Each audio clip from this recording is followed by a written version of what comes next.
I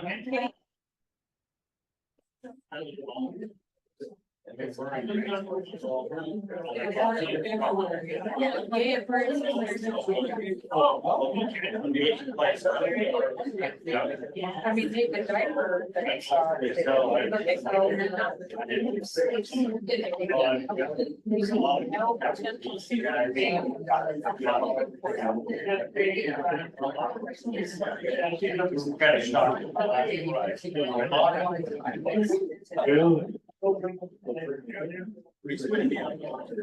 Yeah. Oh, I've noticed. Yeah.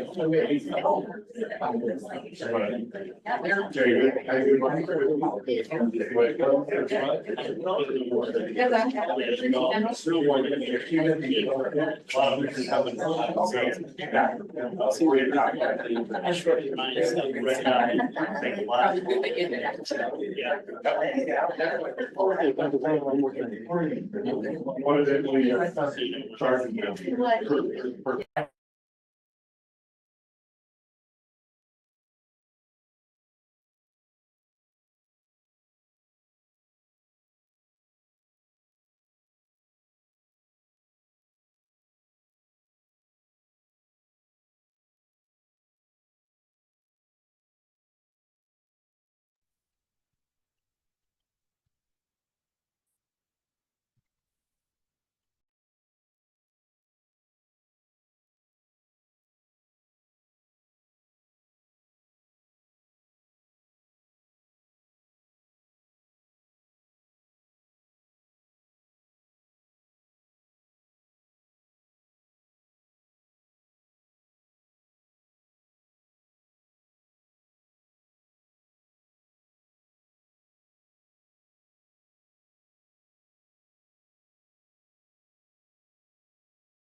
RFK Jr. has also promoted fake cures for COVID.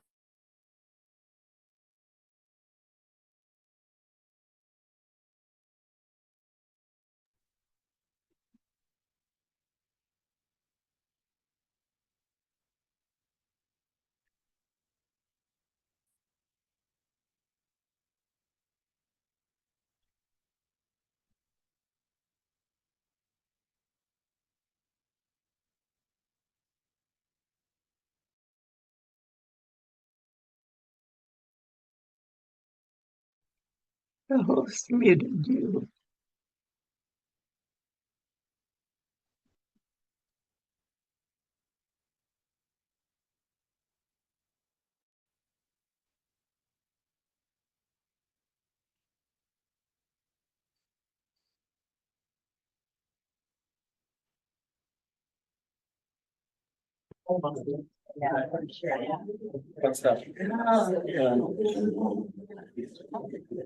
What's that? Good evening, everyone.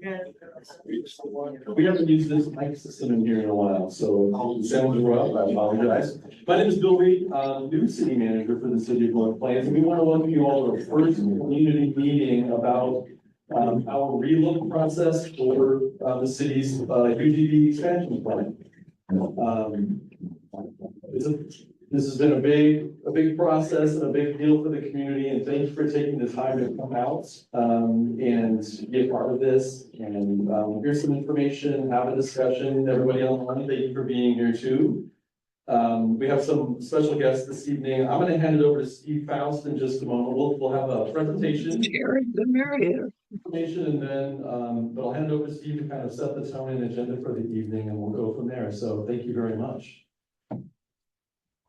Thanks, Bill. Good evening, everyone. Thank you for taking time out of your evening to be here. And Bill's going to pull up a PowerPoint presentation. What we want to do tonight is we're going to start with a presentation, and what we really want to do is provide information for everyone so they can understand how we got to where we are today and what the relook process is for moving forward. And then, once that presentation is complete, we're gonna use the rest of the time tonight for all of you to ask questions or provide comments. Either way, if you are interested in doing either of those things, hopefully you indicated on the sign-in sheet. That way we'll just call you up one at a time when we get to the public comment period. But we want to dedicate most of the time this evening for that.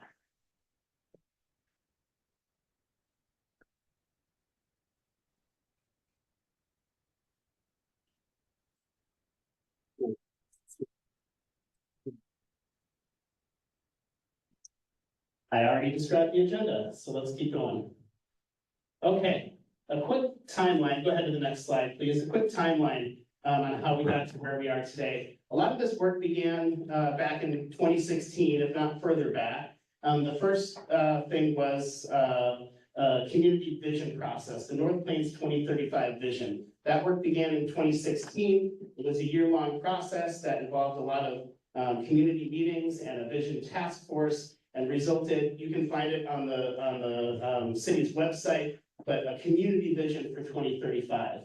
That led into several other studies. One was a study on housing to look at the city's needs, housing needs over the next 20 years. And another one was to look at the city's employment or job needs over the next 20 years. At the same time, the city was also updating its comprehensive plan, which is the plan that kind of guides future growth and development in the city. Those three plans were adopted in 2017.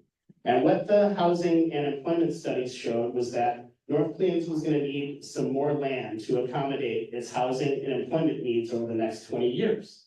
So in 2020, the city initiated an urban growth boundary expansion project, and I'm going to go into some details about how that process works.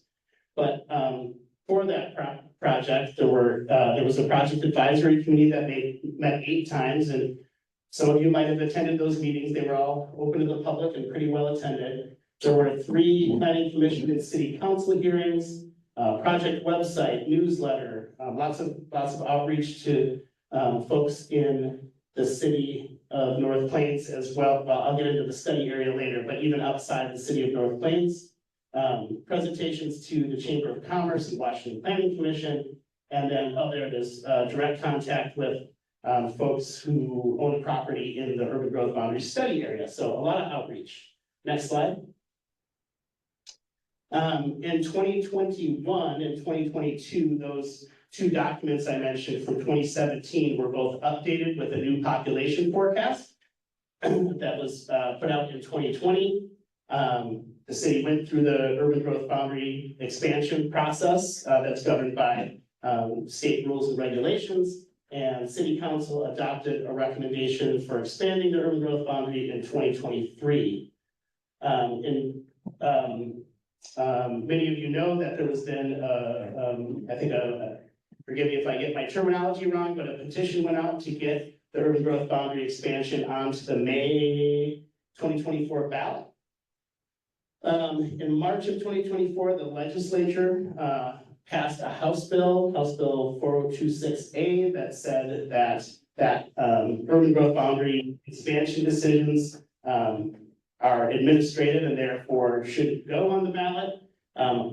Again, forgive me if I'm wrong, or Bill chime in, but then a Washington County judge said, no, we're going to have the vote go forward.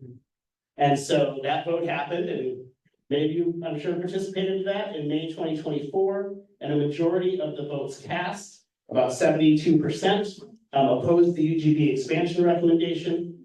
Those votes recommended about 40% of all registered voters in North Plains. And so based on that vote, City Council said, well, let's initiate a process to take another look at the urban growth boundary expansion and see if we might want to make some changes. And that's where we are today. Next slide, please.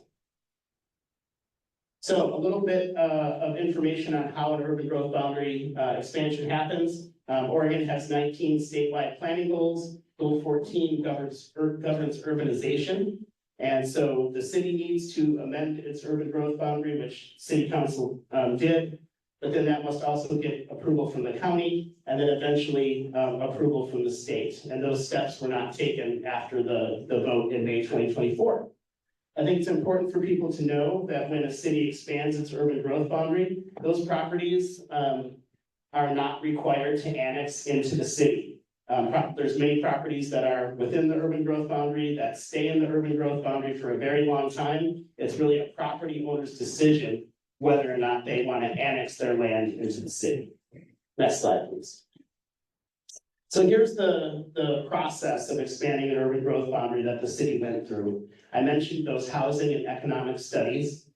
And once the city identifies that it has a land need, then they move into the goal 14 process to determine where to expand that growth boundary. First step is to create a study area. The second step is to prioritize the areas within the study area. And finally, there's 4 goal 14 factors that must be applied. Again, I'm going to go through all this in not too much detail, but then there's 4 factors that the city has to apply to that study area to determine which areas are then brought into the urban growth boundary. Next slide. So first, establishing the land need. Go ahead. So I think it's important to know that cities with less than 10,000 people in populations, that's North Plains, are encouraged by the state and DLCD to grow and accommodate future growth, but they are not required to do so. So that's the category that North Plains falls into. Communities of more than 10,000 are required to identify those 20-year land needs for growth and accommodate that growth. So again, the city conducted a housing needs analysis, which identifies the 20-year land need for housing, and an economic opportunities analysis that determines a 20-year land need for jobs, employment, economic development. Those 2 studies are based on, I mentioned that the studies were updated in 2020 with a population projection that came from Portland State University, the Population Research Center. That's how the state law indicates that those projections need, or that these studies need to be based on those population projections. So those numbers came, the population projection came in 2020. And then again, so I think it's important to understand that cities are not required. So once you identify your land need, your economic or your employment land need, cities don't necessarily have to bring land in right away to accommodate that. You can do it over time. Cities don't have to do it at all. But cities and North Plains is required to accommodate the housing need. That's based on court cases over time, that if you identify in your housing needs analysis that you have a need for more land for housing, that you have to accommodate that. However, because North Plains, again, is a city of less than 10,000 people, the city also could just repeal the housing needs analysis and then not accommodate that future growth. But again, I'll mention, we have guest from the Department of Land Conservation and Development with us tonight, and if there's a question about this later, we can speak to it more. But the state does encourage communities to look to the future and see what's happening and look at changes and growth that's expected to happen over time and try to respond to those changes. So next slide, please. So the residential land need, go ahead. That study identified a need for about 1,500 new dwelling units over the next 20 years. 70% of those single-family detached homes, and 30% either single-family attached homes like townhomes or duplexes or triplexes, or multifamily, so apartment buildings or buildings with 5 or more units. Next slide, please. Of those dwellings that were needed over the next 20 years, it was determined that 558 could be accommodated within the city right now, within the current urban growth boundary. So that left about 790 units that could not be accommodated within the urban growth boundary. Next slide. And so can you go back for just a second, Bill? Okay, I'll get to we eventually, convert that to acres, but for now, we just know that there's 790 dwelling units that the city needs that it couldn't accommodate. Go ahead. Before a city can expand its urban growth boundary, the state requires that it look internally to see if it's using its land as efficiently as it can. So under the recommendation of the project advisory committee and then through planning commission and city council, a number of measures were taken to use land more efficiently. And I won't necessarily read them all, but things like allowing attached single-family homes, allowing duplexes and triplexes, cottage housing, changing allowed densities in some of the zones, and some reduced parking requirements. Next. So when it all came down to accommodate those 790 units, the city had a base need of about 110, 111 acres. The state allows cities to add on up to 25% for right-of-way, things like streets and sidewalks and utilities. We chose a number of 15%, so that's another 16 or so acres. And then the city's parks plan identifies a need for 40 acres for parks. So when you add that all up, on the residential land need, we had about 167 acres. Next, please. And then I'm gonna hand it over to Bill to talk about the economic portion of the need. You don't understand all that.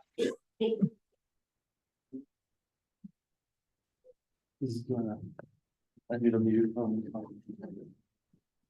Okay, thanks, Steve. So I get to talk about the economic land need. Okay, so as we kind of picked up going through the consideration process for, sufficiency of land that the city, was looking at, how much did it have, how much, thinking about planning for it. City council over the course of a few meetings, in August and September of 2021, identified 4 key priorities and adopted them by resolution that they wanted any urban growth boundary and employment land needs studying process to reflect. And really kind of boiled down to expand and diversify employment opportunity here, bring more jobs here to North Plains, more different types of jobs and a variety of different types of jobs, basically. Priority number 2, expand the city's tax base, bring in more types of businesses that pay property taxes and kind of rebalance the amount of property tax that's coming in. It's primarily residential right now. It's getting more and more percentage residential, but we should plan for more businesses coming in to help rebalance that tax burden. The third priority is basically ensure that infrastructure and services can be sustainably funded by planning growth to do it that way. And then the fourth thing is, bring services nearby, make things safer for residents so they don't have to go so far for things every day if they forget milk or what have you. The thing to keep in mind about all this is that a lot of this came out of COVID. Some of us remember like it's just yesterday and some of it fades. But when COVID hit, North Plains' economy is very, very limited. And in the face of great economic uncertainty, in the face of how much money do you have to spend on gas going all the way to Hillsborough every day with everything shut down, North Plains leadership identified that far more needed to be closer to home, jobs and income and services. So that's what this came from, basically, was just coming out of that. Thank you, Steve. So we kind of looked at a variety of economic factors. The big one here being how much of a veteran community North Plains is.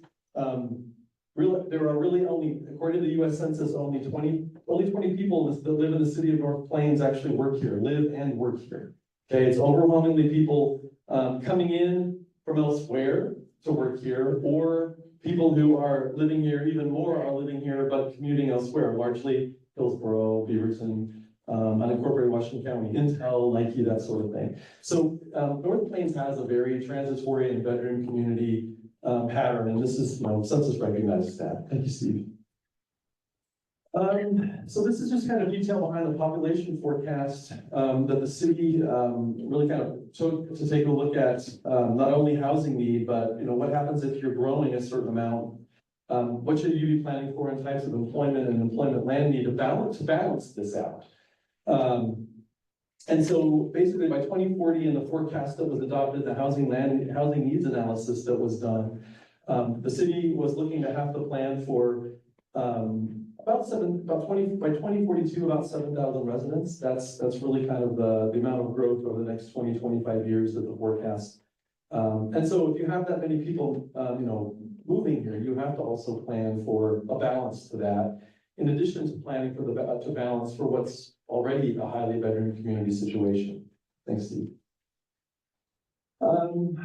So just a few things about on the fiscal side, on that one goal regarding fiscal issues. That was kind of the population growth and planning for services for residents. On the fiscal side of things, North Plains for the past, basically since 2016, North Plains has been growing rapidly in terms of population, but because of Oregon property tax law and the relative amount of industrial and employment land versus residential land that the city brought in the last time the UGB expanded, the amount of population coming here, living here, and using the library and expecting public safety services, be able to call the police, all the services that a city provides. A lot of new population requiring those services, but not a lot of, relatively speaking, the revenue and business growth to help with that, trailing behind or being a small fraction of that. So looking at how service delivery has been over the past several years, actually North Plains' kind of average service levels have been declining because revenue hasn't really caught up with, we'll get into the revenue side of things, but it's just been a lot of population and service demanding growth over time. We have among the leanest, if not the leanest service levels for most of our departments compared to our neighboring cities. And a lot of people who are moving here are coming from cities that, they had a swim center, or they had a this, or they had a that. They enjoy being in North Plains, but they come here and they express to us, why do we have to keep driving to Hillsborough for our soccer club or soccer for our kids or this, that, or the other? When can we have that? So we hear that demand, that need from new residents and residents moving to the community. And we're going to get in, and we're increasingly in trouble if the city is overwhelmingly residential tax base versus having businesses also here by a certain amount to help balance that out. So that's kind of the driving factor behind the employment land consideration. Steve, thank you. On the next one. So these are actually a couple of our, just to kind of demonstrate where we are on a service level cost per capita basis. For Parks and Recreation, North Plains spends about $24 per capita per resident for park services and Parks and Rec services in the city. Our neighbors combined in West Washington County, Hillsborough, Forest Grove, Banks, all the cities around us, they average about $246 per capita per resident in all those other cities on average for Parks and Rec. And in the case of public safety, North Plains does spend a good deal more. We get excellent service from Washington County Sheriff's Office. They are our contract law enforcement provider. We don't have our own in-house police department. Washington County Sheriff's Office is our police department. We spend an average of about $160, $161 per capita on public safety services in this city. That's what we're able to afford. Other cities on average, the 5 cities nearby, our neighbors, spend about $460 per capita on public safety. And that's really part and parcel with the fact that, I believe in the next chart, Steve, thank you. One of those things is that we're overwhelmingly a residential tax base with not a lot of businesses here to help balance that out and help bring that service level up. North Plains has this is actually about I think a couple of years old, this chart is. So North Plains' current tax base, or at least maybe a couple of years ago, it was 77% residential tax base in this city. When Bryn Hill's completely built out, our residential tax base will be pushing 85%. 83 is the estimate, but it'll be 83 to 85 because we'll get some infill development here and there too. That's going to be about the worst residential versus a business tax base in Washington County. Relatively speaking, just on the employment tax base side, of course, the opposite with the 17% when Bryn Hill is built out will be employment uses business property tax payment.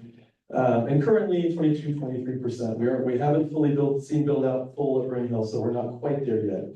but that's where we're going, and that's a motivation for bringing in more business, more employment land, to offer more businesses to be able to be here and help with that, and be a part of the community. Thank you, Steve. Here's the other one, and we've talked about this a bit before. Measure 50 back in the late 1990s was passed by Oregon voters, and what that resulted in were state-imposed permanent tax rates. Every city in the state of Oregon actually has a different permanent property tax rate that state law put into effect. The one North Plains got was $2.17 per thousand of taxable assessed value. We have, I'm not sure if it's still the lowest. I think it was a local option levy in another community that might have gone away. And so, but the bottom line is that we're at or near the bottom in terms of permanent state imposed property tax rate among cities in Washington County. Our neighbors have property tax rates that are double ours and more. Hillsboro's permanent rate is closer to $4, just under $4, but they consistently approve local option levies to bring it up to just about $5.40. Same with Forest Grove and Cornelius. They do approve local option levies to help with that permanent rate, but our permanent rate is actually one of the lowest, and we don't have a local option levy. We tried, and we hope to kind of look at how we can try again. But this is the situation. North Plains just does not bring in much revenue, but because of the state imposed tax rate. So that's measure 50, and that's just kind of what we're dealing with. Thank you. Okay, so a lot of detailed stuff, and I don't want to bore folks too much, but really we kind of have two problems. Number one is the city has one of the lowest property tax rates imposed by the state. And we have to vote to increase taxes on ourselves to try to make up for that. But that's not an easy thing. It's not easy to go out and ask residents, hey, would you like to pay more taxes? It's not an easy thing to do. They enjoy low property taxes. It is what it is. But we have to try and kind of move forward on what new services or better services we can provide with new taxes. But that's the bottom line. So with a low property tax rate and no certainty whatsoever about what to do about it, the other thing is to balance out the tax base. Bring in businesses who will contribute, will pay that low property tax rate, but at least we have more businesses, more entities paying property tax. And the nice thing about businesses coming in and contributing to the tax base is businesses don't use the library. Businesses don't typically use our parks, maybe some employees during the daytime, but they don't put the same level of services that households do on a 24-hour basis. Businesses don't call the police after hours for emergency services, emergency public safety response. So businesses pay property tax revenue in greater amount than they actually use services, whereas households pay their tax bill, but 24 hours a day, they demand a more number of services. They use the library, they enjoy our parks. They do make calls for public safety after hours, that sort of thing. So it's kind of a balancing it out. And that's really, given the low property tax rate, that's why bringing businesses in is a good thing for North Plains to do from a fiscal standpoint. So finally, in order to kind of figure out, okay, given the council's priorities for trying to accomplish some fiscal and community development goals, we went about the economic opportunities analysis process, which went through the process of identifying what kind of employment land does the city need to accomplish its goals over a 20-year land use planning period. And we worked with these agencies, including the state, Business Oregon, Greater Portland Inc., the county, City of Hillsborough, our partner cities nearby, and then some industry experts that kind of are familiar with our economy and are familiar with businesses that have been moving to the region, kind of helped us think about, well, what kind of role can North Plains have in growing its economy, because we're in this particular, this region and the economy that we have. The end result is that we identified that we had over a 20-year period to try to balance out the tax base, bring a certain number and type of jobs to town, bring a certain number of services closer to the community so people could have more convenience and have walkable amenities, be able to walk to this store, walk to that job, that sort of thing, because we're a smaller community. We identified a total of 687.8 acres of land deficit land need over a 20-year period to accomplish all those goals. Okay, and that's why the number is so big.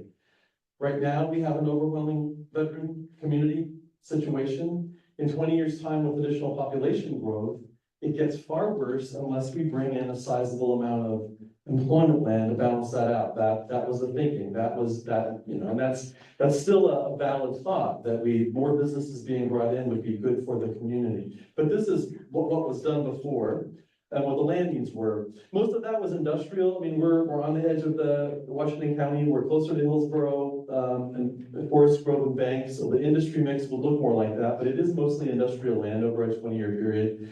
And then we have 91 acres of office, 72 acres of retail commercial over that 20-year period here, and then institutional public uses, public offices, state, county, local, that sort of thing, and other government and education entities over a 20-year period, about 21 acres. Thanks, Steve.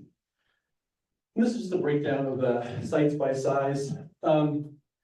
On the commercial land side, you know, overwhelmingly the types of land need we have are for very small businesses. The total number of sites that we would be slated to plan for would be in the 0 to 5 acre size for much smaller businesses. And then just a few kind of as you get into bigger sites, maybe a larger shopping center or near the freeway, you know, between 20 and 50 acres might be appropriate. And then somewhere in between the numbers increase. But on the commercial side, much smaller sites. On the industrial side, land need is still, you know, the number of sites is still significantly on the lower, smaller business side, but we do have a kind of a bigger distribution of land need for bigger sites. We have employers in the region on this side of Washington County that, you know, do need 20-acre sites, 50-acre sites, and they're planning for planning for a 20-year period. Businesses locate and then they build out over time on their property. They kind of have a small footprint first and then they grow over time. So that's kind of, generally speaking, the idea. Thanks. Okay, here's total land need. I'm handing it over to you. Yeah. There you go. So the residential land need of about 167 acres and the employment land need of about 688 acres, that equals about 855 acres. And I want to say again, you know, as things stand today, the city wouldn't have to bring all of that employment land in at once or at all. As things stand today, the city is required to bring in those 167 acres to accommodate housing unless the city decides to repeal the housing needs analysis that was adopted in 2021. Next slide, please. So now I'm just going to go through the rest of so that was establishing the land need. Now I'm going to go through the process really briefly, because we want to spend most of the time hearing from you tonight of how the city landed on the urban growth boundary recommendation that City Council approved. So if you're not familiar, there are designations around the Portland metro area and throughout the state outside of urban growth boundaries. There are urban reserves. And those are lands that are designated to be developed in the future. So long-term expansions, like 50 years of areas where cities can think about growing over a 50-year time period. Again, an urban growth boundary looks about 20 years out. Urban reserves look 50 years out. There's also rural reserves. Those are areas that aren't to be touched or to continue for farm and forest production over a 50-year period. These reserves were established, I think, around 2014. So now it's more like 40 years out that in 40 years, you can look to urban reserves or look to rural reserves. And then there's also areas that are undesignated. They're not designated as urban or rural reserves. There's other people in this room that have a lot more history than I do about how the reserves were determined in and around North Plains. But those are the basic designations. So on this map, you can see North Plains in gray up here. The brown surrounding North Plains is that undesignated. It's not an urban reserve. It's not a rural reserve. It has no designation. And in fact, there are no urban reserves around North Plains. You see some urban reserves around Hillsborough, but none around North Plains. All the green is rural reserves. So that's those areas that for at least from today, the next 40 years are not to be considered for urbanization. So again, those undesignated areas are the areas where North Plains, should it decide to grow, has the opportunity to grow. So to start the urban growth boundary expansion process, we drew our study area. Again, there's no urban reserves, so we looked at land within 1 mile of the existing urban growth boundary. The area you see in green was brown on the previous map. On this, it's green. That's those undesignated areas. That was our study area. Next slide. Next, I mentioned prioritization. The state has a system of prioritization as to which lands come in first, second, third, and fourth. The first, urban reserves. North Plains doesn't have any. Also, rural exception lands. So exception lands are lands outside of the city that have a more urban zone designation. And maybe I'm saying that wrong, correct me if I'm not, but something that allows smaller land divisions like 5 acres or 10 acres. And I'll show you where some of that land is surrounding North Plains. The second priority is marginal lands. North Plains doesn't have marginal lands. I'm not an expert on that, but there aren't any, there are no marginal lands. So then you get to the third and fourth priorities, which are, the third is low value farmland, so farmland that doesn't have as much value. And the fourth is high value farmland or forest land. There are definitions by the state as to how you determine what's low value and what's high value based on soils and a variety of other metrics. And so we looked at the land surrounding North Plains according to this process. Go ahead. So no urban reserves, but there are exception lands in this area south of the highway. They're smaller lots. I think a lot of them are around 2 acres or less. And they're what's called rural residential lots. There's also a little bit of rural industrial and rural commercial. Everything else in green is high value farmland. So the first priority, should North Plains look to expand its urban growth boundary, is to look at this area south of the highway.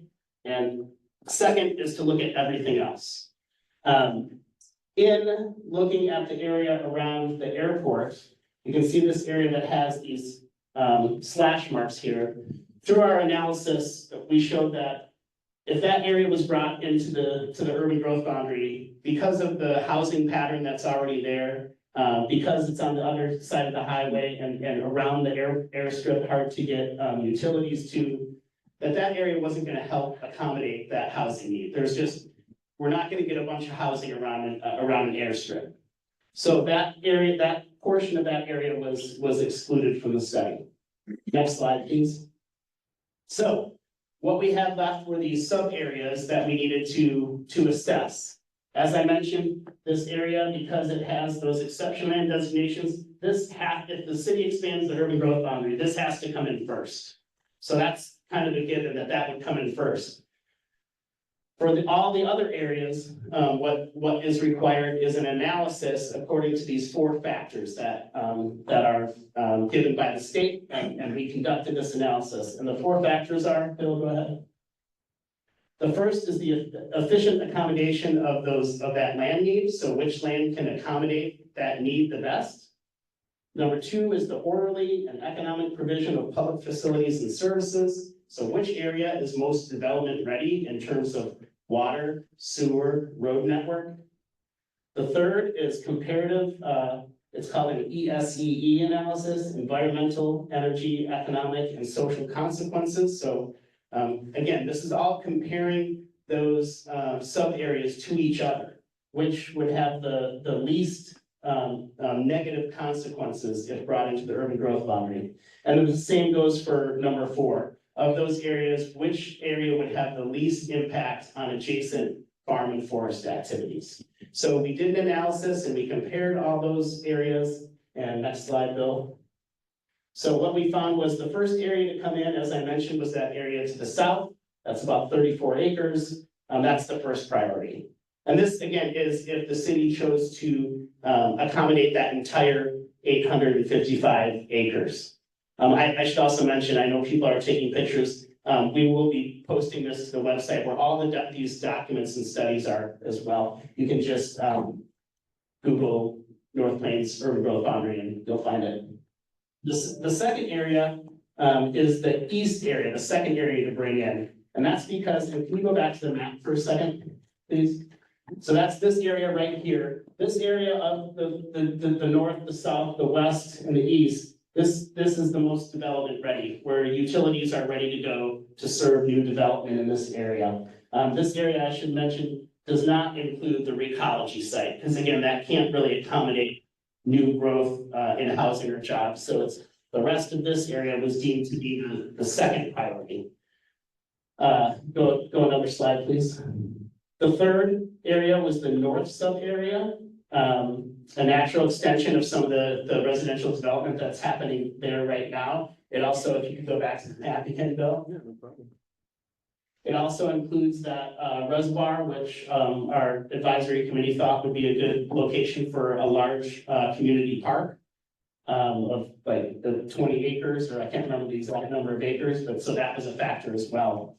And then the last area to bring in was a portion of the west area. And again, this is to accommodate the whole 855 acres. Doesn't have to all come in at once, but that was the recommendation that city council made. And if you can go a few more slides, Bill.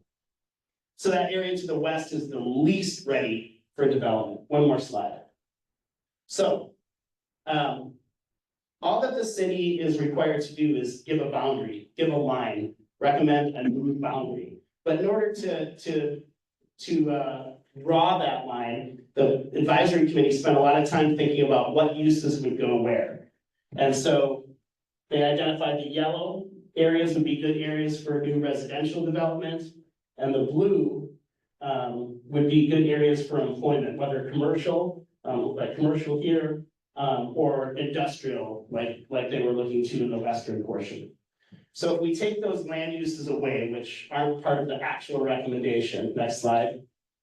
We just have this purple line, and that is the proposed urban growth boundary expansion line that the city approved city council approved in September 2023.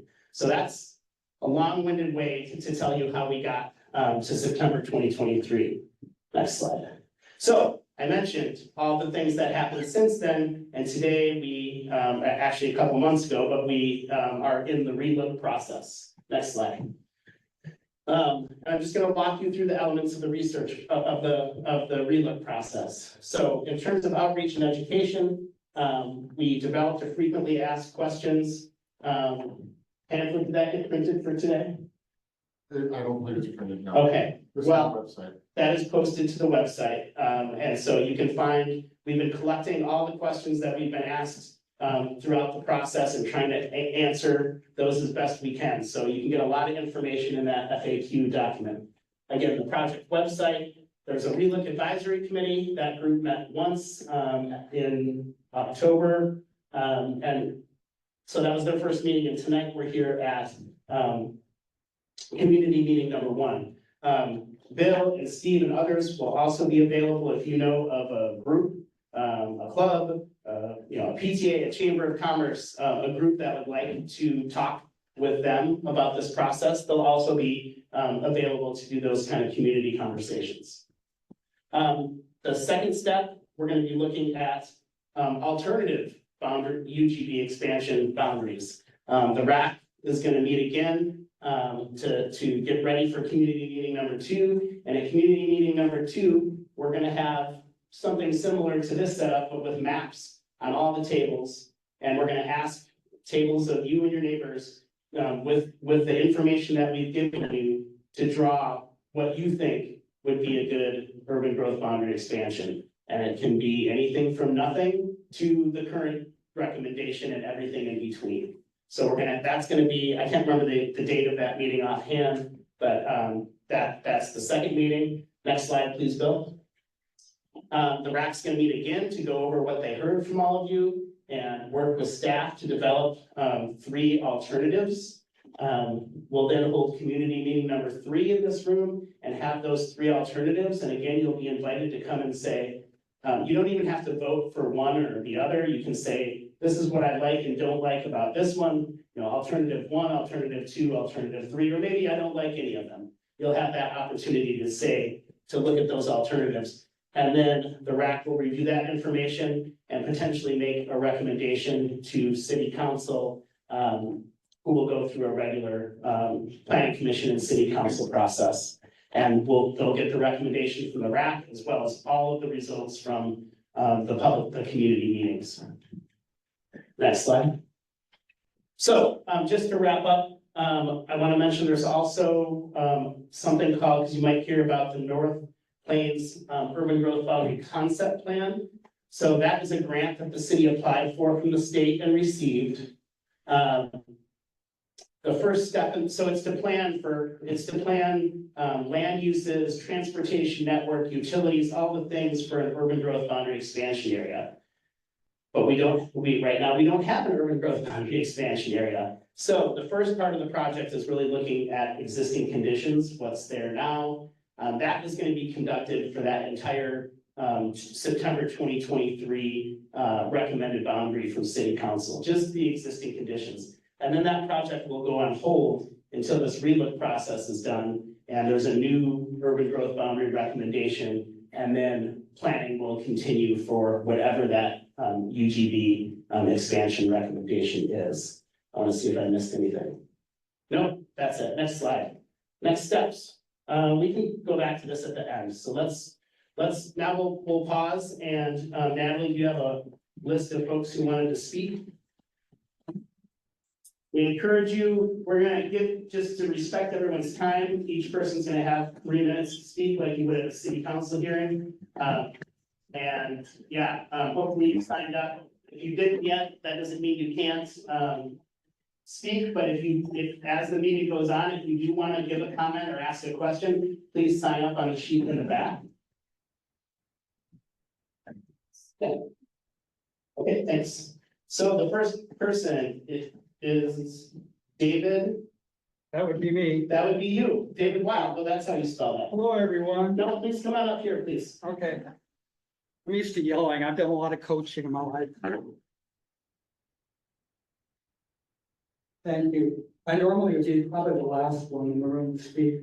My expertise is in community and economic rural development. I've been at it now for over 40 years. I grew up in the Seattle area.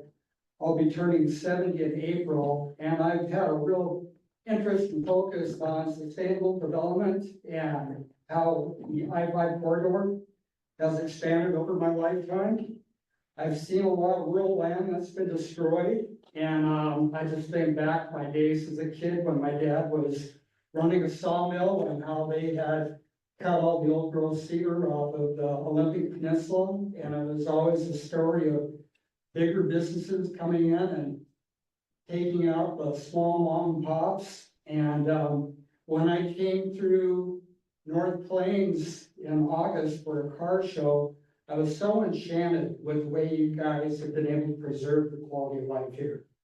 And I've been living up in the West Hills for about 6 years. I was down in Eugene for almost 40 years and couldn't survive economically when the recession hit in 2007. So I had to move out of that part of the valley. But you guys have a really unique town. And as I've traveled up and down the West Coast and around the world, I would hate to see you use the traditional planning method that I'm hearing right now. We did this down in Veneta back in the early 1990s, and I could talk probably days about the strengths and weaknesses of our strategic planning process. We went through the visioning. I went through several years of leadership training through RDI and the community work studies program at Lane Community College, and got in heavily into the politics. I saw that the politicians really weren't interested in solving problems. But life has gotten harder for so many of us over the years.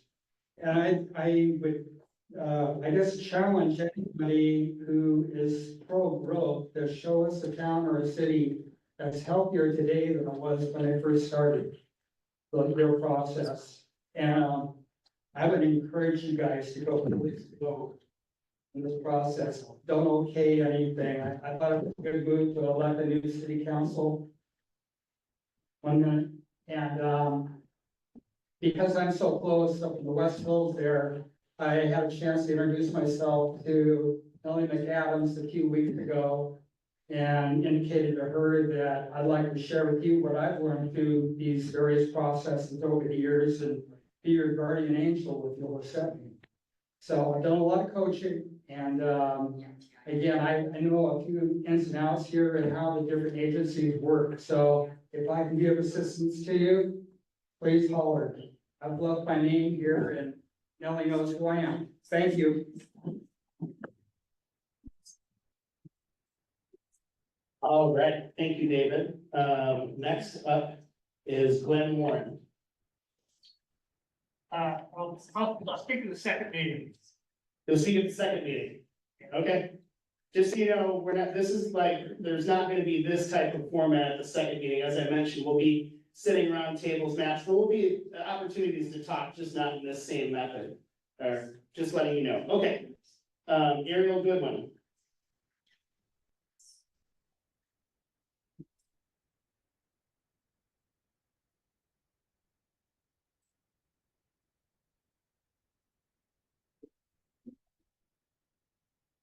Hi there. For folks who don't know me, I am your mayor-elect. And working with 3 brand new city councilors who will also be taking office in January. I appreciate that this was a really thorough, well-documented presentation. And you guys did a really good job kind of repackaging it into a slightly more palatable format. But regardless, I think it is important for us to remember that the community has spoken resoundingly and repeatedly, saying that this is not the direction that they want to go. And this lame duck council and this lame duck mayor should not be pushing us farther down the road between now and January. So I would encourage the folks who are here, and I would encourage the folks who are representing the city to have a thoughtful pause here and realize that we are going to proceed at the pace that our community has spoken that they want. Thank you so much. Appreciate all your support.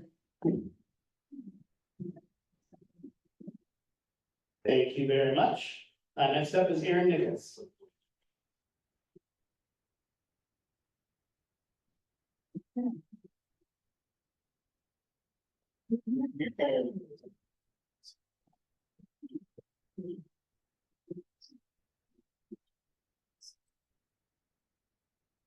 Good evening. My name is Aaron Nichols. I'm speaking today on behalf of Friends of North Plains Smart Growth.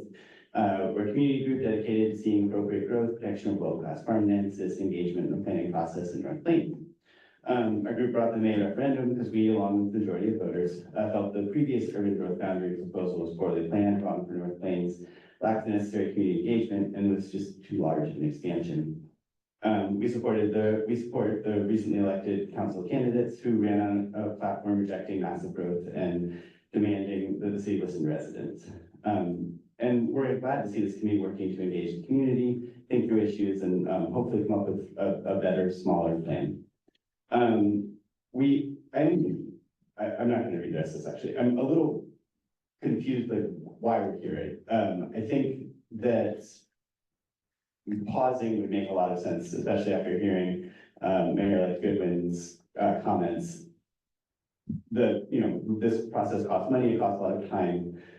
Is this the best use of that money and time? Perhaps if we feel it must go on, switching the focus to a lot more collecting ideas, collecting usable data as steps 1 and 2 in this process too, to inform future council on what is wanted, what can be well done and used for moving forward. That I can see that making sense and being helpful in the future. Step 3 and moving on to adoption in December seems to me a lot of extra time, a lot of extra work for very little gain.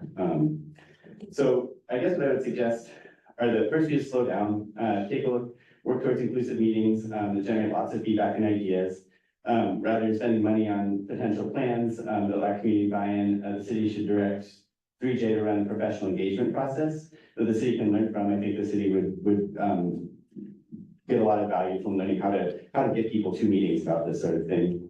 And create, like I said, usable data. I think the city should, I mean, if the city wants to do something before December, I think rescinding ordinance 490 to make way for a new plan and just out of respect for the voters who rejected it twice now. And I believe that ordinance 489, which is 490, by the way, is the UGB plan. 489 is the HNA. I think it should likewise be rescinded. What we didn't mention today is that it does rely on outdated data. Like the current projection is about 5,500-ish people, and so significantly fewer. I think the new council should have as wide a latitude as possible to pursue an expansion under standard expansion laws. There is a simplified UGB process that could be used, much less expensive. Or should it be the will of the community to forego an expansion entirely? So I think neither the current council nor this process should attempt to tie the hands of the future councilors at this point. I have more recommendations in my written testimony. Thank you.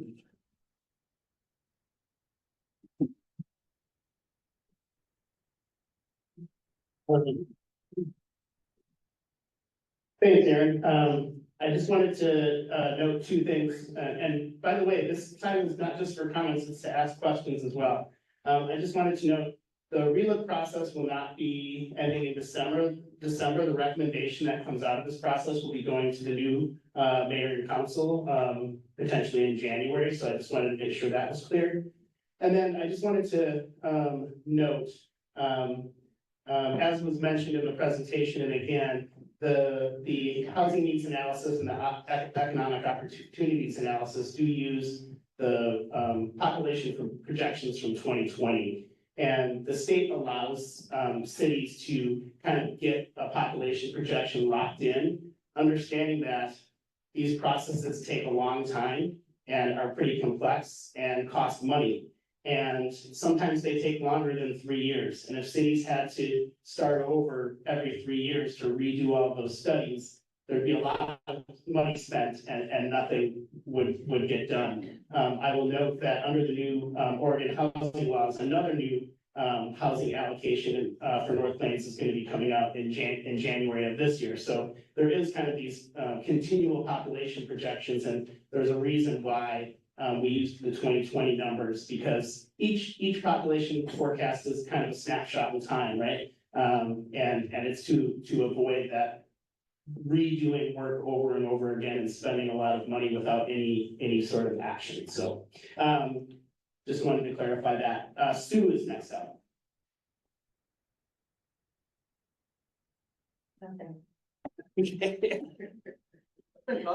Respectfully declined. I'm sorry. I'm getting to the next level. Okay. Well, did you put a check by your name that you wanted to speak? He's above me, Jim Warren. Okay, well, I'm gonna go to the people who indicated they wanted to speak, and then we'll open it up. Emily Walden.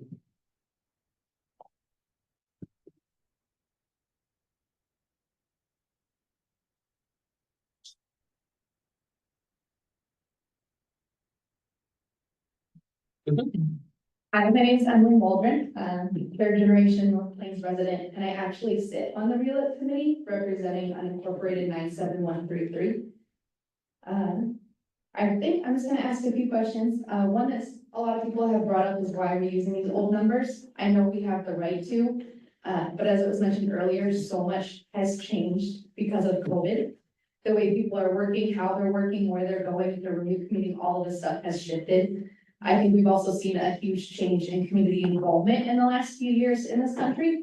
So I'm curious if we started to ask people now what their vision for North Plains is, if we would see more people responding to that question and wanting to be a part of that. Is it the housing committee that says that it's 30% for like multifamily housing and 70% for individual? Or was that something that we came up with in North Plains? That's North Plains adopted housing needs analysis. Okay, because as we expand for industrial, I always question is how many industrial workers can afford the type of homes that we're putting in? And does it really make sense to have a community where the people that work here can't also live here compared to shifting so the people that work here can also live here instead of having to live in Banks and then the people that live here work in Hillsborough? That doesn't make sense. I think just, like, a lot of people have mentioned like the pause. I know we have a lot of meetings scheduled in December for this committee. And that seems like a hard time to get people to come out with the holidays. So would it make more sense to push some of these community meetings back into January and February when people are less likely to be traveling and more likely to be here with us? Sorry, I'm going down my little list of notes. And I think just questioning with industrial, we're also about to see a huge shift because of our new presidential administration with a lot of aggressive tariffs. And I know, we all know that will have impacts on the lumber industry that's here in town. It's going to have big impacts on the tech industry as we look at these huge tariffs with China.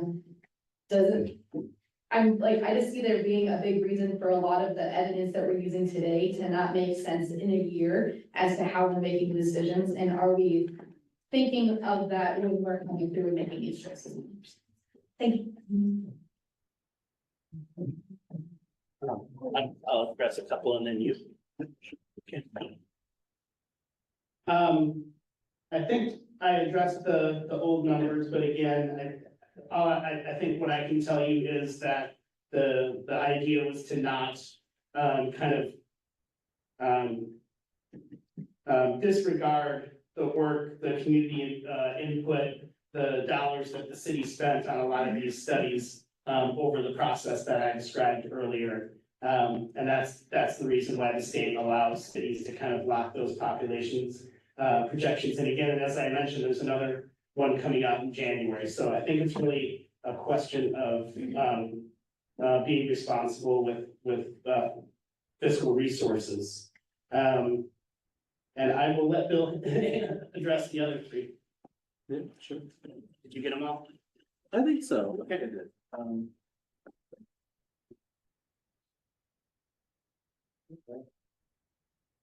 Okay, let's see. So, as far as the numbers go,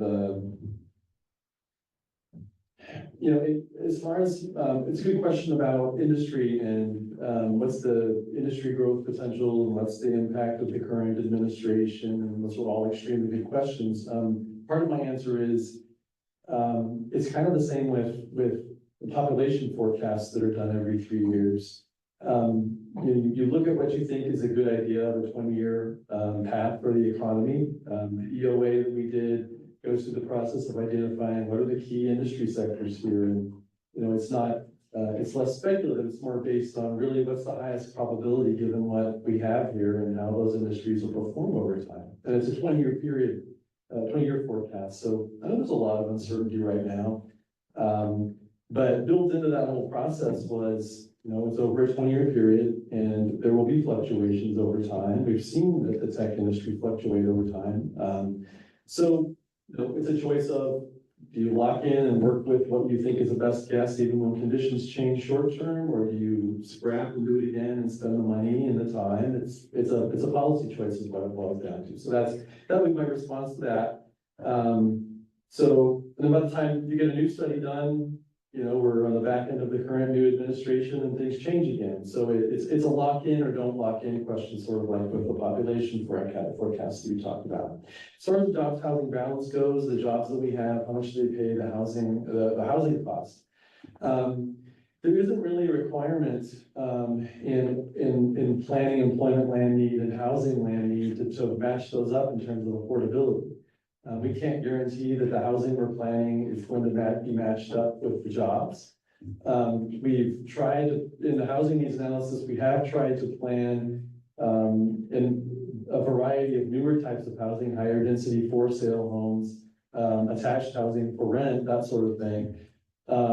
But we're also trying to get a greater diversity of businesses coming here too, in the high-tech sector of food production, or, what have you, to kind of be we're planning for something similar to what we see within 15 miles. So, we can try to plan for balance, but it's tough, and we can't pass a law that says if you move your business here, you have to employ people who live here. There's that, it's kind of tough to try to marry those two things together. So we try to do the best we can, but it is an issue. And housing affordability is a massive problem because you can't marry those things statewide and not just in Oregon. So, but it's a great question and a great observation that mismatch can be a problem. And then as far as, pushing the process back, the question, we've kind of gotten those. I guess what I would say is, to that, again, that's kind of just a policy decision, to put a pin in the process and wait. Or, I think a valid response is also, this process is, we're hearing from you, and we'll get people online who will ask questions too. So putting a pin in or stopping a process, is stopping your input, is stopping hearing from you. And, I don't know, I guess if you like being heard, you may or may not like that the process stops. But the bottom line is we're planning for right now to have a process when city council in January or February, when this is done, they have a process that had community input and conversation and questions answered, and studied the information and came up with a new recommendation. And all of that information is given to them. So they have a very considered package of information to decide what's next. So it's a matter of informing a decision later on down the road, and we might as well take your input on all this. And so that's the current position right now. So that would be the response. So thanks, Steve. All right, the gentleman who wanted to speak, and then maybe people who online who want to speak could start raising their hands. And I did want to mention, we also have a planner from Washington County here with us tonight, and I mentioned we have a representative from the Department of Land Conservation and Development, so if you have any questions for them, we welcome those as well. My name is Jim Warren. I live on a piece of property on Main Street, been in the family for 85 years. From my high school history books, it goes back that the United States was founded on the principle that the majority rules. And I would hope that that will stay that way. I mean, this is, like Dave pointed out, this is a fine little town. It's a jewel in the rough. I'm not against total growth, but we don't need to be a big city because we'll have all the big city problems. We still know a lot of people around town. When I was a kid, there was less than 200 people here. We knew everybody in town. It was a great place to go to school. There used to be a school next door. I didn't go to it. I went to the other one that they were tearing that one down. But I would hope you guys make the statement, the city of North Plains. I would hope that statement would change to the people of North Plains. And that would be good. But anyway, if we go too big, you can't turn around and change it and make it small again. That's impossible. So I would hope everybody would think about it, because we got a great little town. There's not a lot of them like it anymore. So let's just try to keep the growth at a minimum. Thank you. Thank you very much, Jim. Anyone else in the room who hasn't spoken who would like to give a comment or ask a question? All right, Bill. Actually, yeah. Please come up.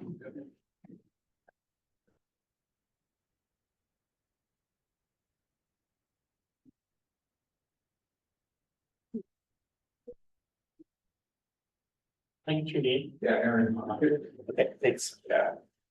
Hi, my name is Aaron Hockett, resident of Sunset Ridge, right down the road. Obviously, been in North Plains since 2016 when the growth started. I've been an Oregon native my entire life, traveled the world, Oregon, and in this case, North Plains is home. I love it. One of the things I heard, there was a question as a resident, was more or less around the tax revenue balance between business and residential. And like understanding the fact that it sounds like it is completely unbalanced in terms of residential versus business. Which then kind of led to understanding what type of businesses need to come in order to offset the residential piece. And so I was very curious if there was case studies available around communities like ourselves that have had essentially all household residential taxes over X amount of years, 20 years, et cetera, that then introduced, essentially business into that in order to offset taxes and what their projected growth trajectories were. Because that would be, something I would want us to benchmark against, to then understand how we can have growth at a pace that then allows the revenue to balance itself between residential and business. And so, and then with that, kind of the other piece too is not necessarily that you don't have this or didn't hear this, but the milestones around 5, 10, 15, 20-year pieces where your projections are hitting certain milestones with that. And then the last piece of that is, was there any water source or energy, public utility piece that was considered as part of this? Just because, again, self-sustaining, you know, solar opportunities, water, et cetera. So that's all. Thank you. Yeah. You want to start? Or you want me to answer the last one? Okay.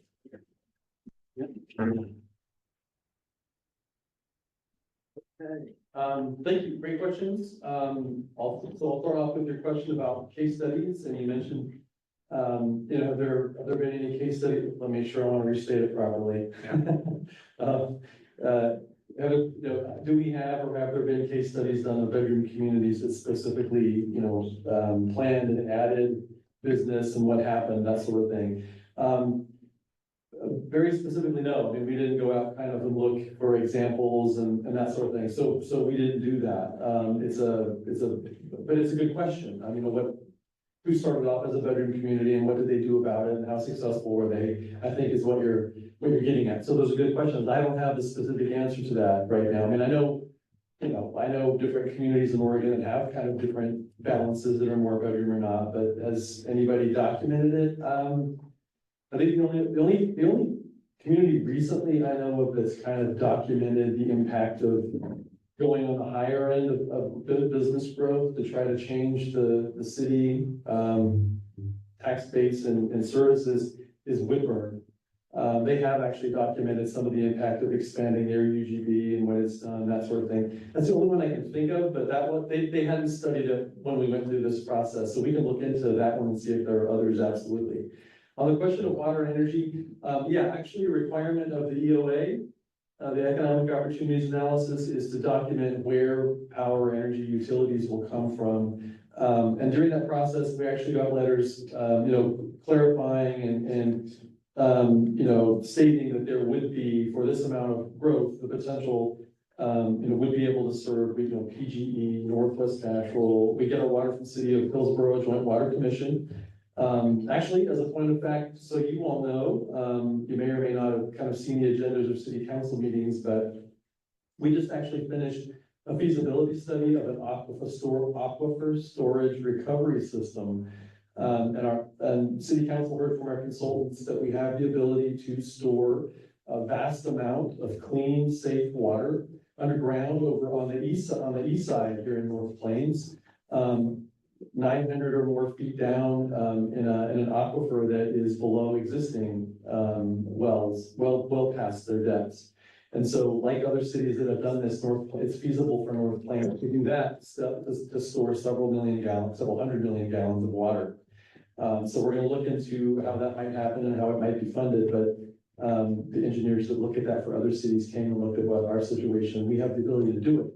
So that would be another factor, but we do have utilities and service providers that understand what we're considering here. So great questions. Bill, there was a question about what types of businesses as well. About case study or just what type of business? I think just what types of businesses would be needed to help. Oh, yeah. So I guess the way I would answer that is that during the employment opportunities analysis study process, what we did do a case study actually, and it's kind of buried in there. And so it's not an obvious thing. But if you dig into that extremely, you know, kind of long document, we actually took a look at what we did was we figured In terms of identifying what industries might make sense for North Plains over a long period of time and to be less vulnerable to, major changes, what we did was we thought, well, what's the highest probability mix of businesses that would locate in North Plains based on what's remotely nearby? We kind of looked around. And what we determined was that the size of businesses, the mix of businesses, what might be appropriate for types of jobs, kind of given what we already have here and where people are going. So what we looked at in terms of a case study was actually the mix of industries and businesses that are located north of Highway 26 and east of Brookwood Parkway Helvetia, kind of that mix of business park back there and Liberty High Schools back there and all that. And that's actually kind of what we chose as a model to look at for how to consider growth here. I think now there's UPS and a few other things, but in there is just a broad mix of business parks, smaller industrial buildings, bigger industrial buildings. It's a big mix. There's not one single massive employer back there. There's not one single massive high-tech employer back there. It's a lot of supply chain to some of those. So it's a great mix of things, and it works nearby the high school. And so, we look at that as the next freeway stop down the road and an interesting mix of businesses that might make sense for North Plains. So that's kind of how we looked at a case study and mix of businesses. Right, any other questions or comments from people in the room? If not, we'll look to the online if anyone. Yes, we have Katie Miller. Katie, would you like to unmute and go ahead? Yes. Hi.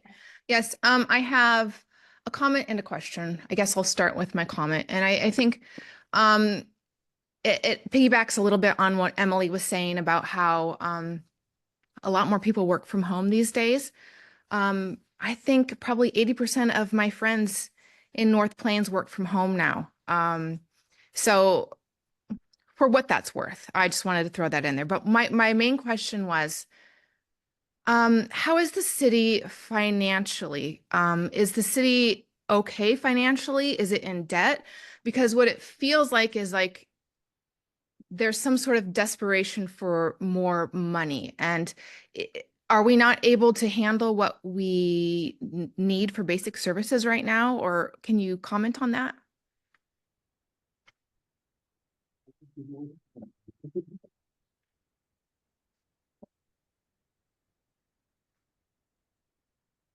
Great questions, thank you, Katie. So, no, the city's actually in, fiscally speaking, the city's in great shape, actually. We have growing reserves every year for the general fund and for most of our capital funds that aren't super active every year. We're beating budget for most everything that we're doing. But this really because the city council has chosen to operate, relatively speaking, like, as I walked through some of those charts earlier, we have some of those service levels for different services that we have. And so we keep it lean on the operating side because we have a very low tax rate.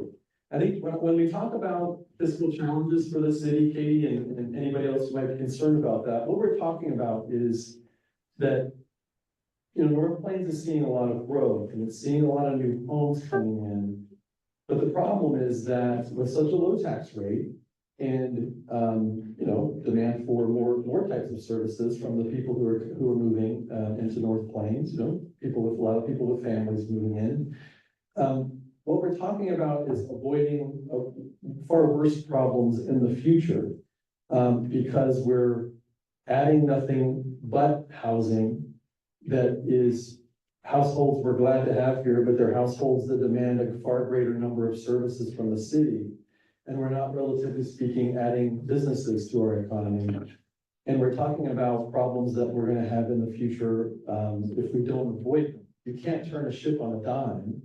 And that's kind of what we're talking about here. We're trying to prevent problems we don't yet have from happening in the future.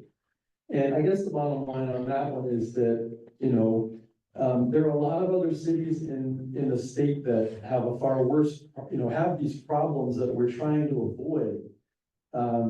It's not something that's going to be a big problem immediately, but but it takes so much time to plan land and plan your economy and plan housing growth and do a UGB amendment and all that, if that's what you choose to do.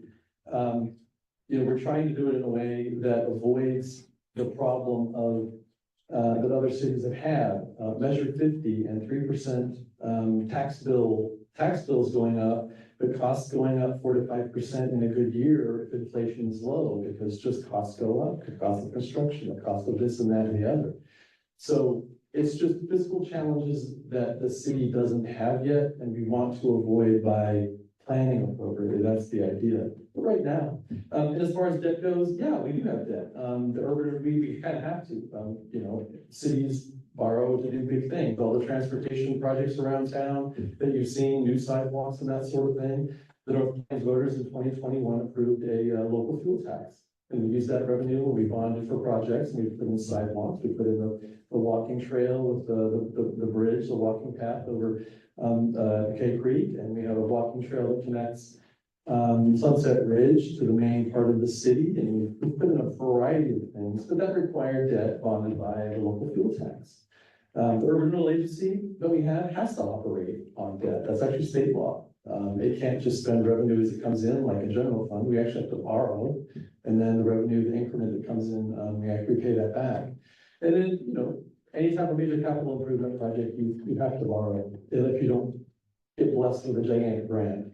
The public works building is kind of a big exception for us. That was a large amount of money given to us by the state.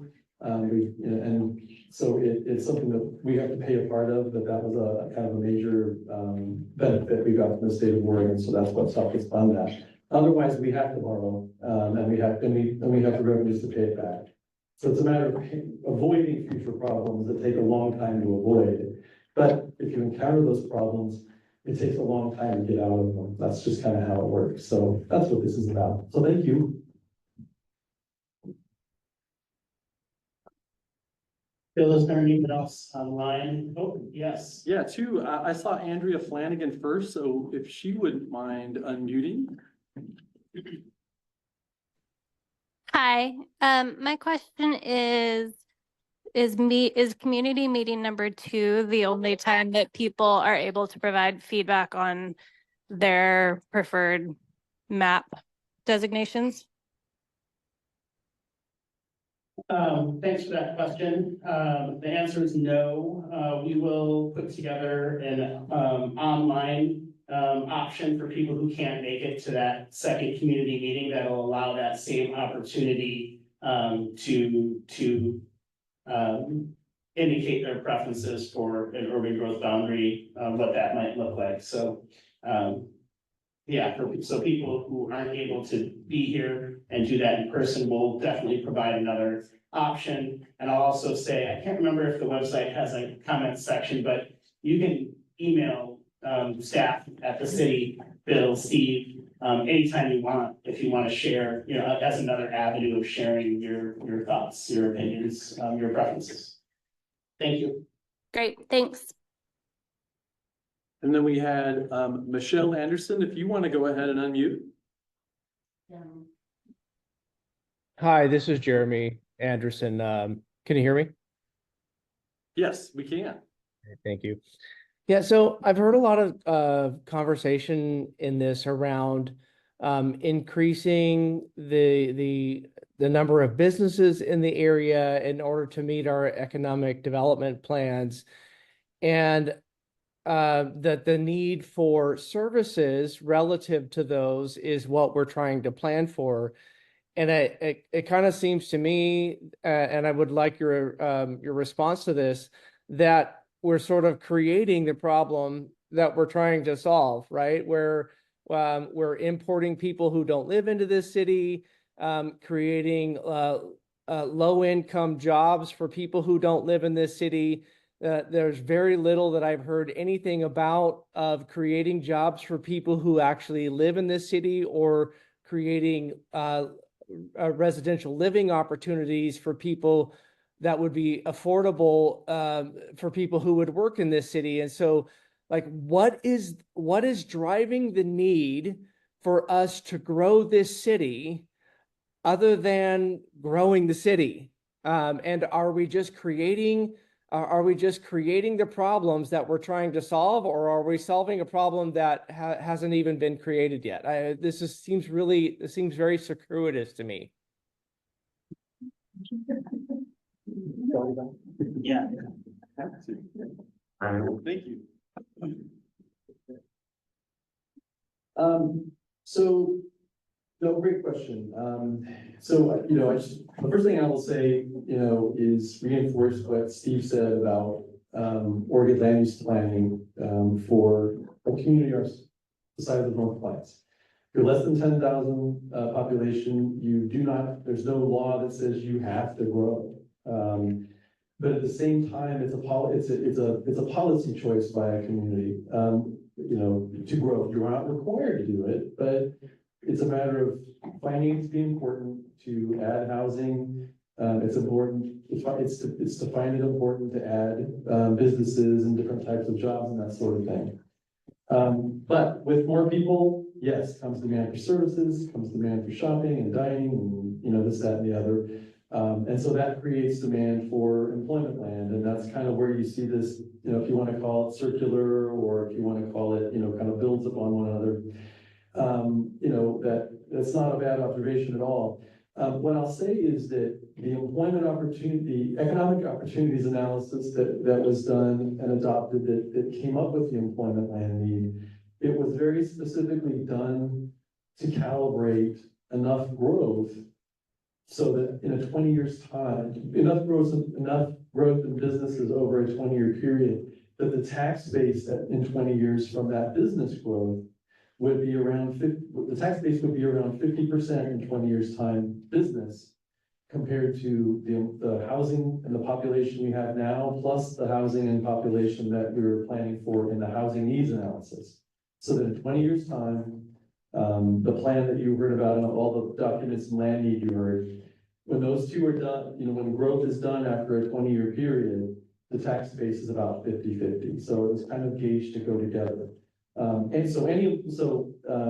If there's no more growth in housing, there's still an element of your tax. If you don't plan to have any more employment land or any more businesses in the city, if you choose not to, that's your option.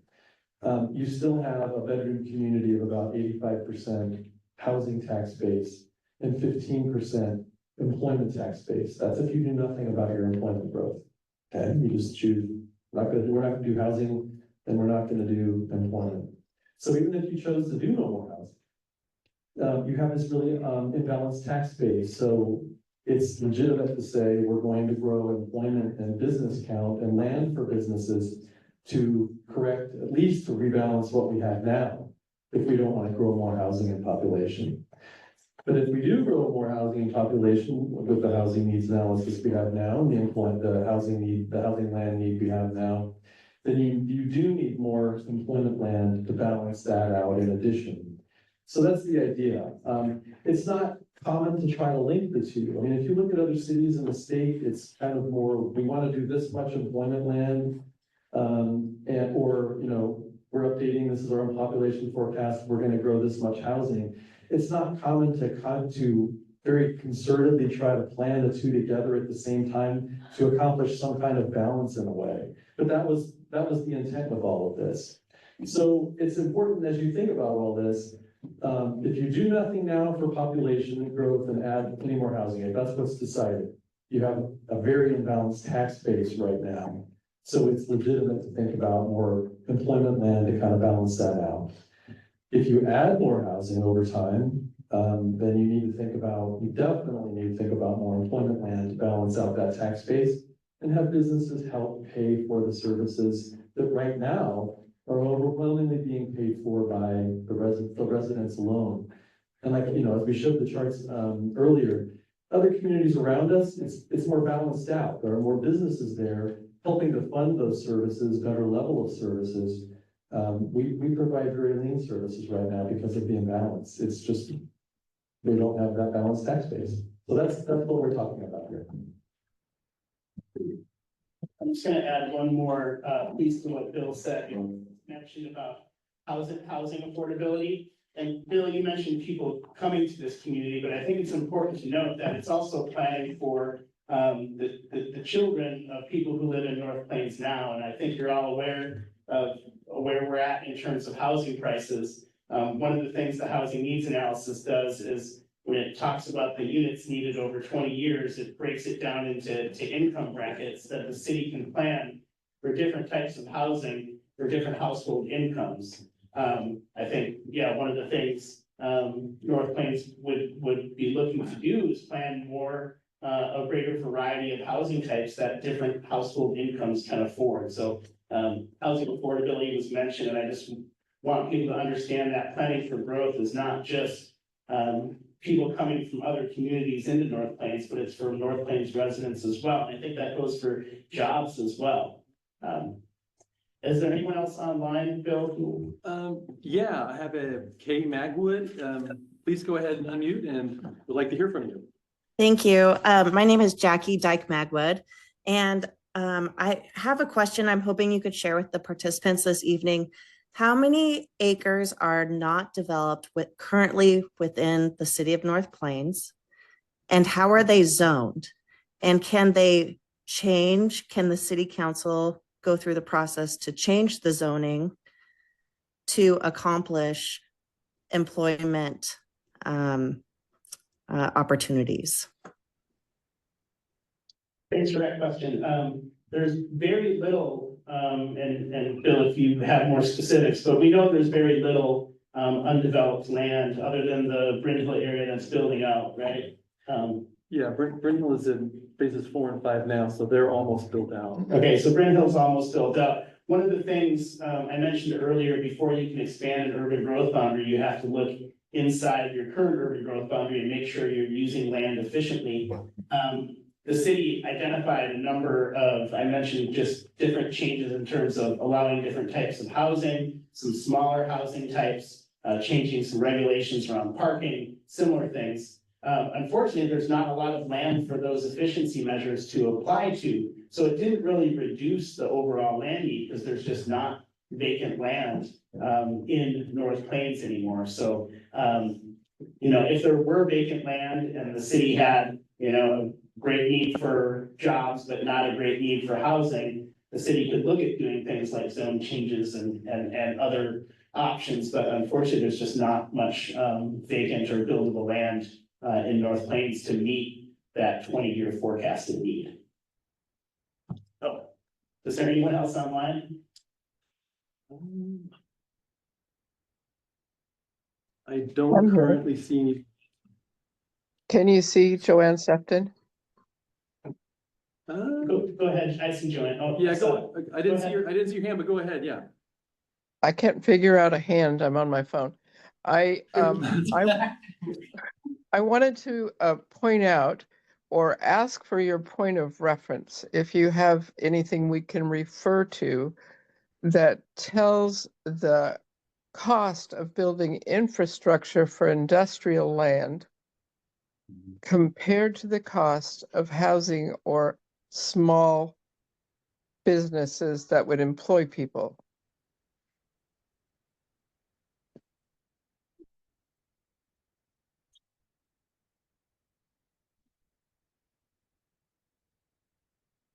Thank you for the question. So our answer to that question is, we're not there yet.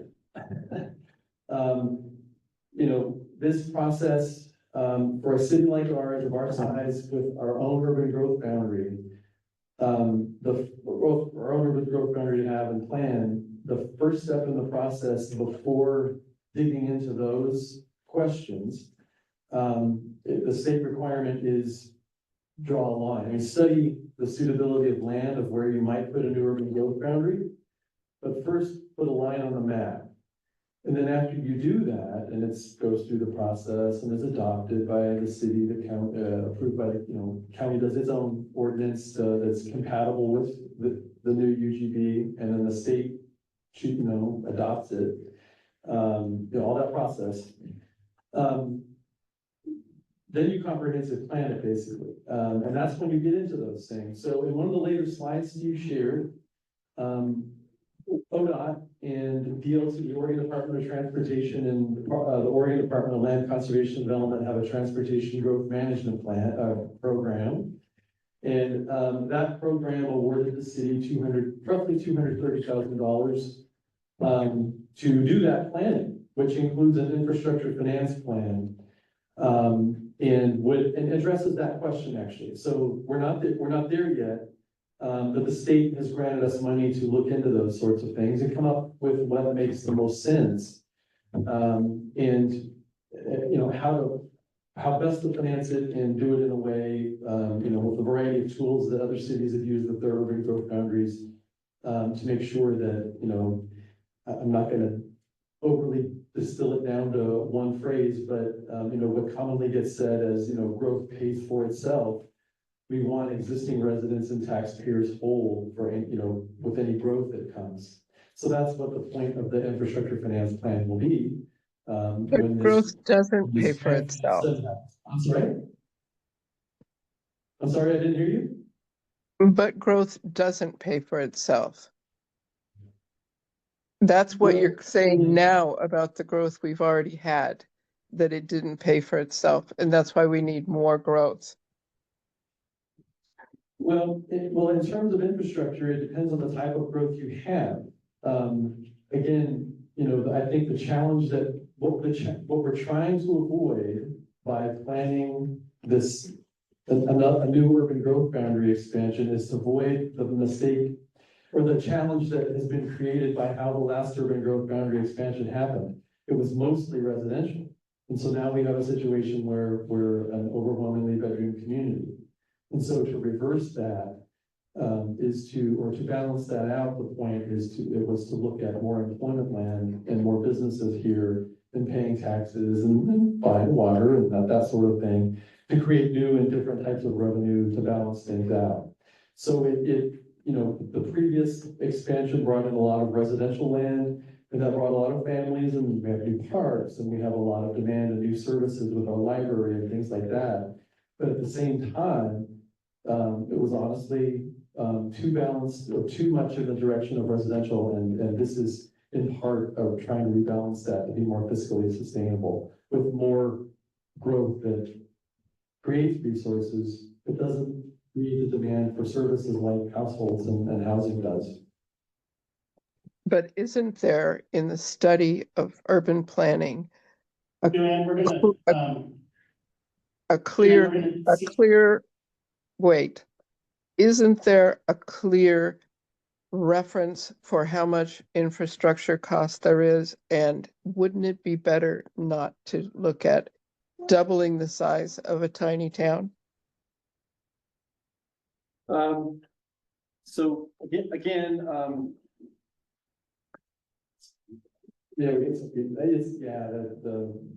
sorry if there's any feedback folks are getting, because sometimes when we use the owl and we use a microphone system like this, it can happen, so we apologize. The thing is, we aren't at the point where we can yet even dig into that question. We have intentionally planned different types of businesses that do have certain types of land use patterns, and are meant to balance it versus what we currently have now. And so, but the bottom line is it's too early to tell, and we would go into the infrastructure financing plan and the comprehensive plan process to accomplish the goals of being as fiscally sustainable as we can. We wouldn't do it otherwise. That's the point of the 20-year plan, is to kind of figure out the best options to move forward with. And again, it's about a 20-year period. We'll have certain types of growth that happen sooner. We'll have some property owners who aren't going to want to be in the city and annex soon. They're going to want to annex maybe later on, choose to do so later on. We might even have some property owners who don't even bother to want to be in the city. They're fine with being in the UGB, but they decide they just want to keep doing whatever they're doing currently.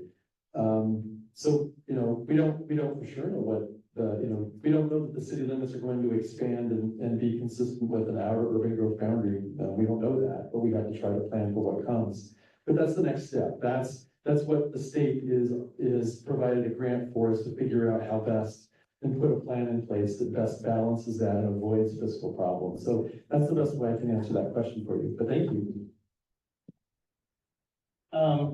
Anyone who hasn't spoken yet who would like to speak? I know Katie has their hand up, but I want to make sure. It's not my question. I'm just raising my hand for Carrie, who has a question and she doesn't have a raise your hand on her phone. Oh, okay, then let's have Carrie. Go ahead. Thank you. Yep, thanks.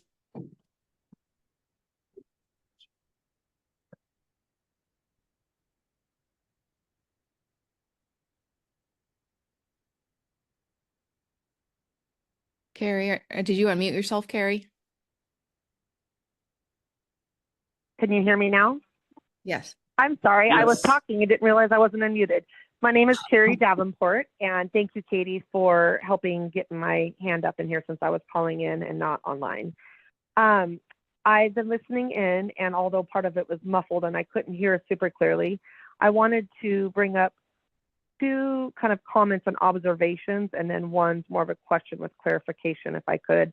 After listening to everything everyone has said, if I'm understanding correctly, if we do nothing, there is no issue. The only issue, if I'm understanding right, is if we grow more houses, then we're going to need more businesses. But for the people, for the 73% of votes that said no to the urban growth boundary, which I also heard kind of a twist on numbers there saying that was only 40% of the voters. In my opinion, if the issue at hand mattered, people would have voted. So for the people that voted, I still like to hear the 73% because the people that had to say in it, it mattered to them. So that was kind of something I had caught that was a twist on words with the 40%, only 40% of the voters.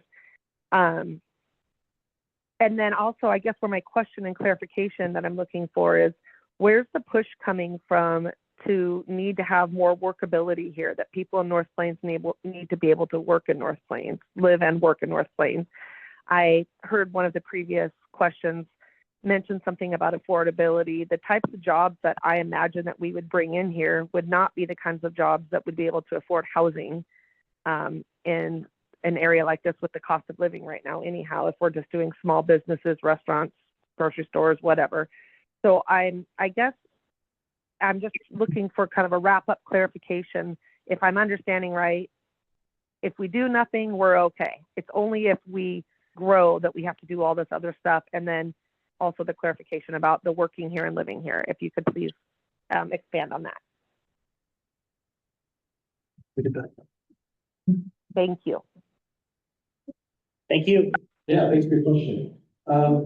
Well, I guess the way I would answer that is kind of what I had visited, or kind of got into a little bit about the last question, and that is that if the city doesn't do any type of growth planning and it decides not to grow, kind of like you had said, the city has a situation where it's going to have an 85% tax base that's residential, and those are all households who demand services and use the library and all that. And then 15% of the tax base, if you do nothing, is about growth. If you don't grow at all, is businesses. And they, with our very low tax rate, so $2, one of the lowest tax rates, $2.17, and a tax base that's overwhelmingly taxpayers that demand the services that a city provides, and not much from businesses who pay, who contribute to the tax base, who don't put demands on services much at all.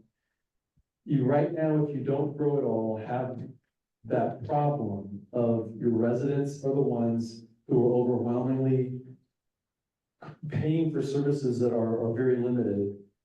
And under Measure 50 in the state of Oregon, your tax bill only goes up by 3% every year. Okay, that's the will of the voters a number of years ago.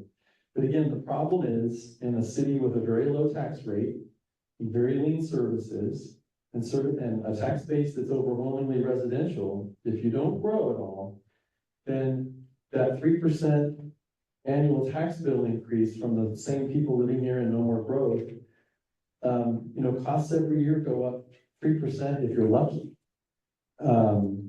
4%, 5% is kind of typical in a low inflation year because various costs go up. But your tax bill, if it only goes up 3% annually, but your costs on an annual basis go up even at 3.5, 4%, if you're really disciplined. Over time, you lose that race. You have to cut.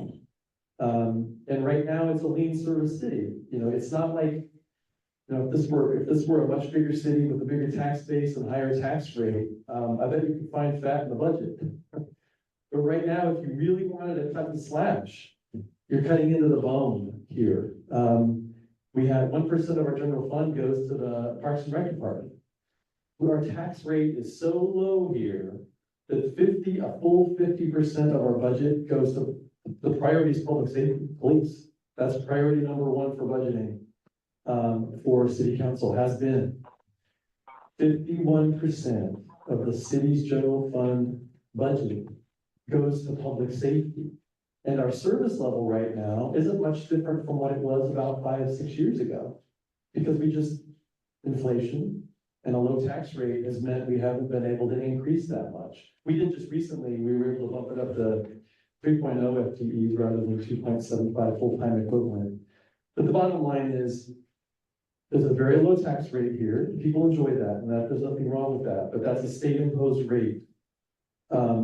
So you have a tax base that's overwhelmingly, households and, demanding services, needing services, and very few taxpayers like, businesses paying but not demanding those services. It's highly imbalanced. So what we're just trying to do is avoid a situation with growth. You can plan it in a way to avoid a situation where you don't eventually have to cut into the bone on this stuff. That's what we're trying to help the community avoid. We love it when new residents come and very innocently ask, well, are we gonna get a swim center? And I'm like, I would love to plan a swim center for you. I really would. I mean, I think it would be a wonderful thing. City council, kind of asked me, Bill, what's your vision for the community? If you think long-term, what's the opportunity? How are you thinking about all this? And I said, here's the answer. I personally have this image in my mind that 20 years from now, North Plains has a fantastic soccer facility somewhere in this community, okay? And it funds that soccer facility for girls and boys soccer teams. And my vision for that is, it is such a beautiful and well-run facility for youth here that visiting teams from across Washington County or state tournaments hate coming to North Plains because they get their clocks cleaned. They like coming and stopping at visiting Bertoni and buying wine. They like dining here when they come here. They enjoy all that. But they hate coming here for soccer on rainy Saturdays and Sundays for that reason. They don't like coming here and being humiliated. Now, that's all just in my mind, that's the goal. It's quality of life. It's what you offer your community, but it involves having a land for such a facility in a park. Somebody wants a swim center right now, there's nowhere to put it, I'm afraid. I would love to figure out how to fund it. First off, we need to figure out where to put it. The second thing is, if you plan growth carefully, you can navigate a path to eventually have, in my mind, a facility that is no fun to go play against the North Plains soccer teams. But it could be anything else, but that's the idea. And that's all this is about, at least in my mind, when I think about all this. But it's a quality of life thing and ability to navigate there. So to you, it's your community, but that's kind of how I think about it. It's what's your goal, what's your objective. But if you don't do anything, you're on a path to bigger and bigger problems because you can only cut into the bone so much. And what kind of quality of life do you want in your community and quality of services? And that's just what we're trying to balance here, that's all. So thanks. I would like to comment on that if I could kind of come back on that. You keep talking about the quality of life. The people who chose to live here chose the small rural town for that quality of life. The people that you're mentioning, in fact, you said it's the newer people, some of the people that have come into the community are saying, why don't we have this? But that's a choice you make when you choose to live here. They could choose, that's part of the equation when you're choosing where to live. And when you keep saying quality of life, those of us that are already here or have been here, we chose it for that quality of life. So when someone's evaluating whether they want to move to North Plains, they're going to look at the pros and cons and know that there might not be a soccer facility, but I just want you to consider the people who are already here instead of trying to plan for the future of who might be here. Great, thank you, Carrie. We have a little under 10 minutes left. Is anyone else in the room that would like to ask a question or provide a comment tonight? Well, let's make sure that Yeah, go ahead. it's all people who have already spoken, I think. So we'll start back there. And it is 7:53. We're gonna wrap up at 8 o'clock. Thanks.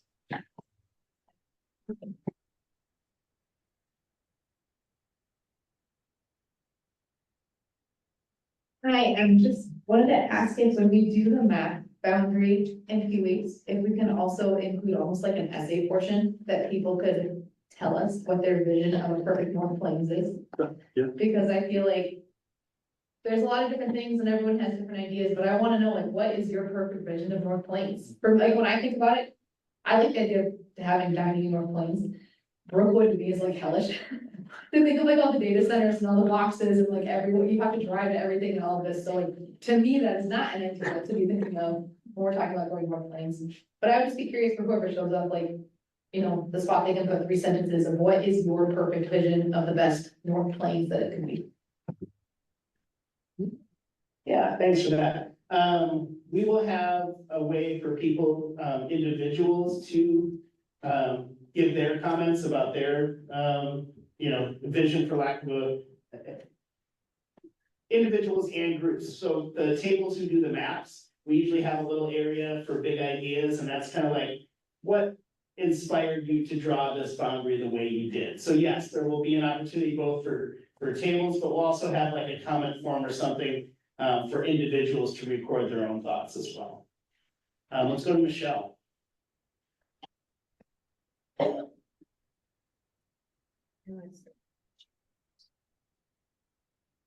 Unmute yourself, Michelle. Was it Jeremy, actually? Or Jeremy, right? Jeremy, did you have your hand up again, Jeremy, or did you? Sorry, leave it I up? do have my Okay, hand just- up again. Yeah, so you mentioned, Oh, okay. yeah, I'm kind of like,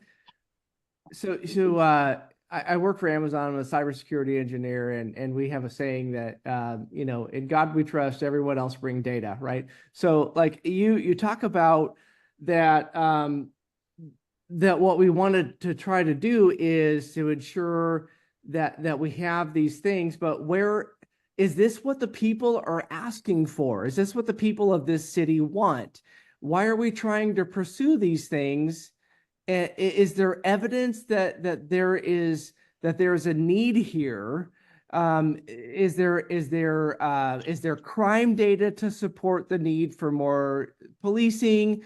Is there other data to support the need for services in other areas? Like what is driving the need for us to grow in these service areas? Maybe I'll just try to summarize what Bill said before. I think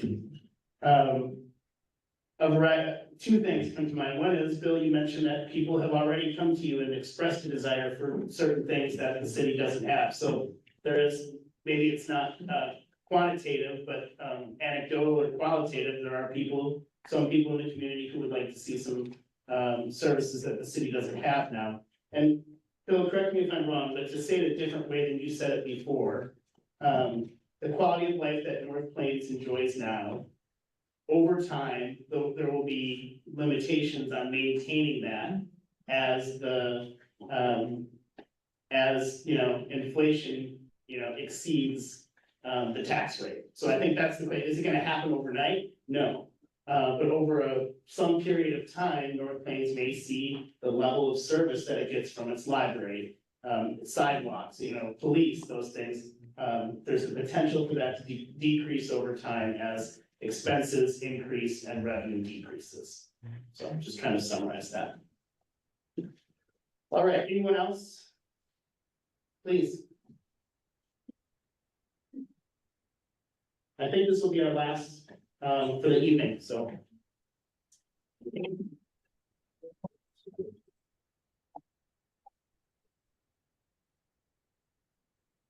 Thanks. So I've heard a lot of people asking about the motivators behind why we're looking at this UGB process.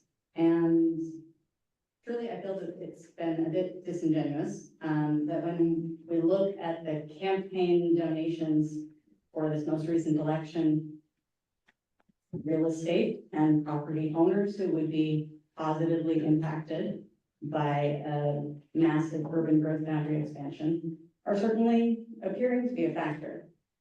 I would also wonder how much the city has spent on planning for development that their constituents have resoundingly said they don't want, and how that line item in the budget is potentially affecting other services. Also, I've heard some contradictory statements today about, hey, the reserves are growing, we're doing just great, but also we're gonna have to cut things down to the bone. So I think maybe there's some nuts and bolts that we can explore there and have some better transparency when we were looking at the graph that showed that all the other neighboring communities, for example, have local option levies that their communities have approved. I think it would be really worthwhile for the city to get curious about why North Plains voted that down, when obviously it's something that's an important priority. We all need public safety. What maybe was the lack of transparency that caused that initiative to fail? And what can we do better in the future? Thanks, guys.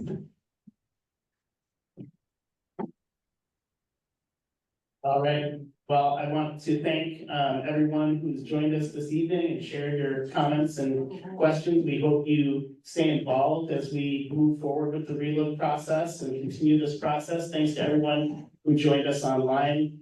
We appreciate your time and taking this time out of your week. And please continue to check the project website, the UGB website, as we continue to post information and dates and keep you updated. So thank you all and have a good evening.